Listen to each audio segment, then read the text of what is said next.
할렐루야. 3월 19일 목요일 매일 성경 묵상 말씀입니다. 오늘 말씀은 요한복음 14장 1절에서 14절의 말씀입니다. 어떤 스승이 근심 많은 제자를 불렀습니다. 스승은 제자에게 소금 한 줌을 물컵에 넣고 마셔보라고 했습니다. 제자는 그 소금물을 마실 때 보니 너무 짜서 얼굴을 찌푸렸습니다. 이번에는 같은 소금 한 줌을 큰 호수에 넣고 물을 뜸하시게 했습니다. 그때 물은 전혀 짜지 않았습니다. 스승이 말했습니다. 근심은 소금과 같다. 양 같지만은 마음의 그릇이 작으면 견디기 어렵고 마음의 그릇이 넓으면 전혀 괴롭지 않다라고 가르쳐 주는 것이었습니다.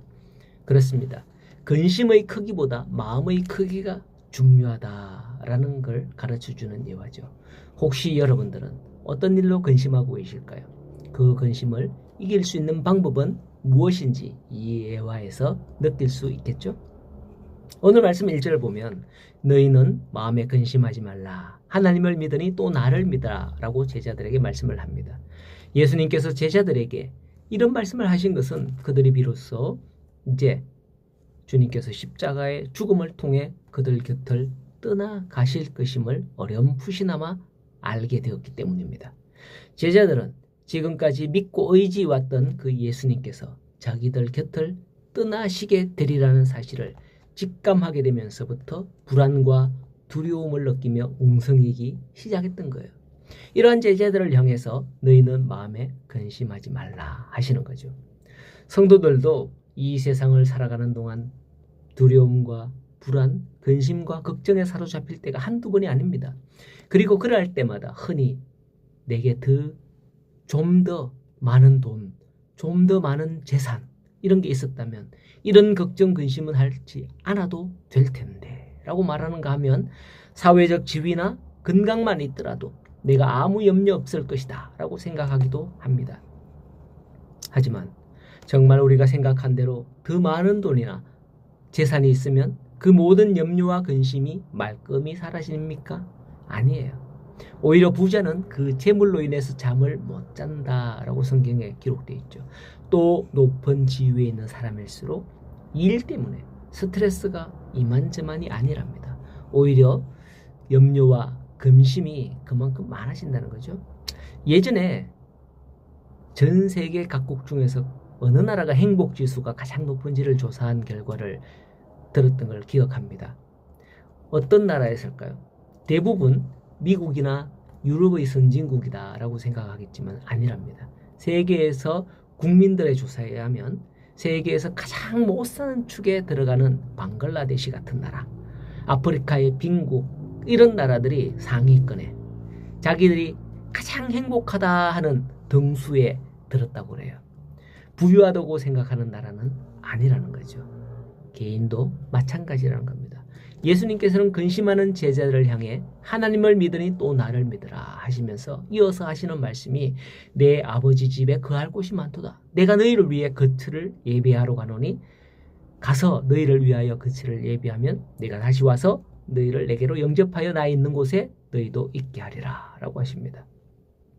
영원히 내가 앞으로 함께 하겠다. 그러니 걱정 마라. 잠시 내가 갔다 오마. 이런 거죠. 이것은 예수님께서 바로 죽음과 부활 그리고 성천과 재림을 말씀하는 겁니다. 지금은 예수님께서 부활 후 성천하셨다고 하죠. 어디 가셔서 이렇게 안 올까? 예수님의 재림을 고대하고 우리는 기다리고 있지 않습니까? 그것은 바로 예수님께서 지금 하늘나라 처소를 예비하러 가셨다는 겁니다. 그 처소가 예비되면 우리를 데리러 오신다. 그게 재림, 요한계시록에서 말씀하시는 예수님의 재림을 말씀하는 거죠. 하지만 여전히 우리는 그 말씀을 실감하지 못하는 경우가 많습니다. 5절을 보면 예수님의 제자 중 도마가 이르되 주여 주께서 어디로 가시는지 우리가 알지 못하거늘 그 길을 어찌 알겠사옵나이까 라고 합니다. 예수님의 제자 중 도마는 참으로 의심이 많은 제자로 우리에게 알려져 있지 않습니까? 이걸 보면 참 현실적으로 이성적으로 생각하는 사람이다 라는 것을 알 수가 있습니다. 우리는 대부분 그냥 믿으라고 하면 믿지 라고 하지만은 도마는 이성적으로 아니 이거 믿어지지 않는데 이걸 어떻게 납득하기를 원하는 겁니까? 어떻게 믿으라는 겁니까? 라고 하는 거죠.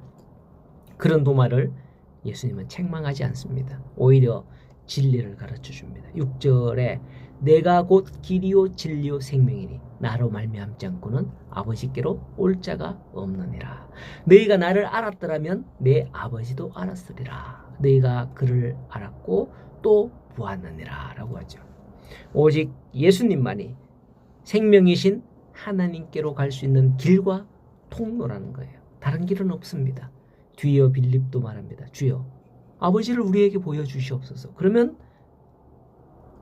이렇게 말씀을 하죠. 그는 이렇게 당시 예수님과 함께한 제자들도 하나님을 보여달라 그러면 믿겠다는 거예요. 그렇기에 우리가 생각하는 이러한 생각을 하는 것 이거 크게 잘못된 건 아닙니다. 네, 그렇기 때문에 예수님이 책망하지는 않을 거예요. 다들 예수님의 제자들조차도 이렇게 말하잖아요, 지금. 하지만 그렇게 말하는 제자들을 향해 예수님이 뭐라 하는지 우리는 말씀을 보고 깨달아야 하는 거예요. 11절에 내가 아버지 안에 거하고 아버지께서 내 안에 계심을 믿어라. 그렇지 못하겠거든 행하는 그 일로 말미암아 나를 믿어라 라고 하는 거예요. 그렇습니다. 예수님은 성부, 성자, 성령의 하나님이십니다. 우리 인류의 시조인 아담이 범죄하여 에덴 동산에서 쫓겨난 이래 하나님과의 관계가 단절되어 더 이상 하나님과 교제할 기회를 상실하고 말았기에 아무도 우리는 하나님을 배울 수 없는 겁니다. 이러한 인생을 불쌍히 여기신 하나님께서는 성자 예수님을 이 세상에 보내주신 거죠. 우리 안에 하나님의 형상이 있듯 그분 안에 하나님이 계시는 거예요. 하나님과 나는 하나다라고 예수님은 말씀했거든요. 누구든지 예수 그리스도를 볼 때에 참되신 하나님을 배우고 그를 바로 알 수 있는 겁니다. 단지 알지 못하고 이렇게 말하는 이유가 인간의 죄의 문제가 아직 해결되지 않았기 때문에 믿지 못하는 거예요. 그것은 바로 이렇게 제자들도 마찬가지였던 거죠. 이제 우리가 근심하지 말고 믿음 안에서 하나님을 배웠고 그분과 함께하는 은혜의 삶을 살 수 있기를 간절히 소원합니다. 오늘도 우리 성도 여러분 예수님 안에서 예수님을 믿으며 하나님을 볼 수 있는 하나님과 함께하는 복된 하루가 되시는 우리 성도님들 다 되시기를 간절히 소원합니다.